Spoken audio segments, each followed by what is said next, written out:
Whether they're extremely difficult to find or are hiding in plain sight, they all reside in this evil series. Welcome to WatchMojo.com, and today we'll be counting down our picks for the top 10 Resident Evil Easter eggs. Before we begin, we publish new videos every day, so be sure to subscribe for more great content.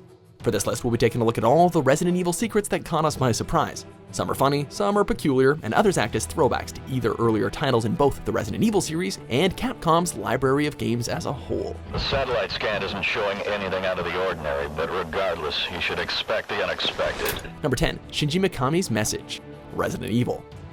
Getting through a survival horror game is tough enough. Getting through it with every enemy being invisible sounds basically impossible. If you do manage to get through the 2002 Resident Evil remake on the infamous Invisible Enemy mode, your effort and skill don't go unnoticed though.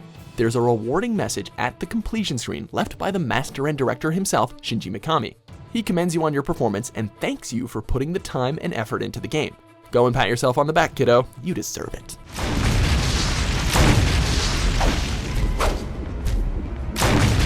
Number 9, Alyssa Ashcroft, Resident Evil 7, Biohazard.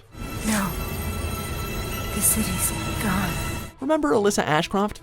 No? Well, you missed out on some great Resident Evil games then.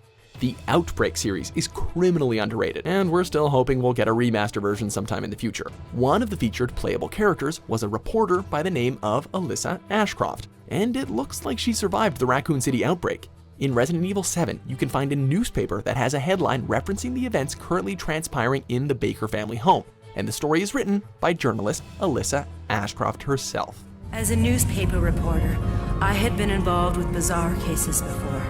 But this time, I had to learn the hard way that my past experiences were useless. Number 8, Capcom arcade games, Resident Evil 6.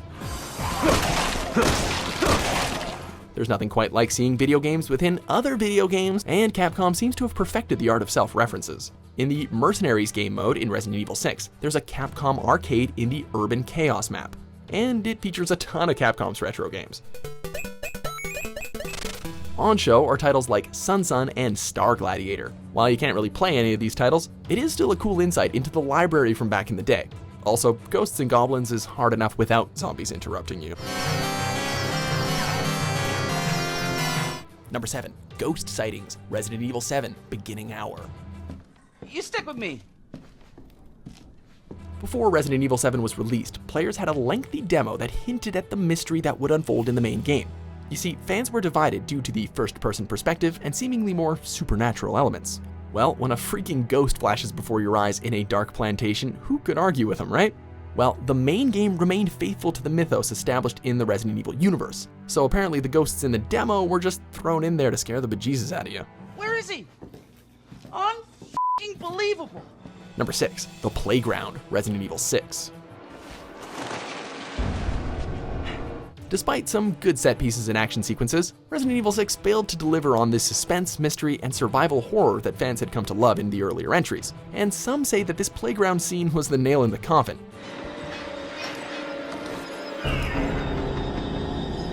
Thankfully, Resident Evil 7 managed to turn the series back around, and we can appreciate the playground in a different light. Seeing Macho Man Chris Redfield go down a slide with a face of extreme intensity is sure to get a chuckle out of you, whether it's genuine or out of embarrassment for the franchise. Number 5, Zombie Wesker, Resident Evil, Sega Saturn version. In a mode that's unique to the platform, Wesker, the recurring antagonist who rarely takes off his sunglasses, gets a taste of his own medicine here. Jill, no. You don't want to go back out there. The battle game mode features an array of different locations from the game, and you're tasked with eliminating all of the monsters to progress to the next stage. One stage has you facing off against an infected Wesker, and he's a hell of a lot stronger than regular enemies. Better whip out the big guns to deal with your former STARS captain. Number 4, Film D, Resident Evil 2. It really amazes us how people are able to discover some of this stuff. In Resident Evil 2, you can find a hidden picture of Rebecca Chambers from the first game in Wesker's desk. You don't find it by inspecting the desk and opening the drawers like a reasonable person would though. No, you have to examine it 50 times before it gives you the photo. The picture features Rebecca in sportswear, and coincidentally, that particular costume can be bought as DLC in the Resident Evil 0 HD remaster. Where did Wesker even get this picture anyway? Creep. zombies and monsters. Number 3, Regina's outfit. Resident Evil 3 Nemesis. Resident Evil 3 Nemesis was released just a couple of months after the first Dino Crisis game.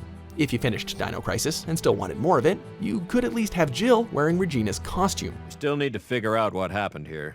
Continue to sweep the area. Dino Crisis was basically Resident Evil with dinosaurs, so it won't be such a jarring transition. We use the word costume lightly though, as it looks like you're playing as Regina herself actually. I mean, the character's hair color even changes. Despite the change in appearance though, there are no dinosaurs to be found here. Nemesis is enough though. You add some dinosaurs into the mix and you got a death wish.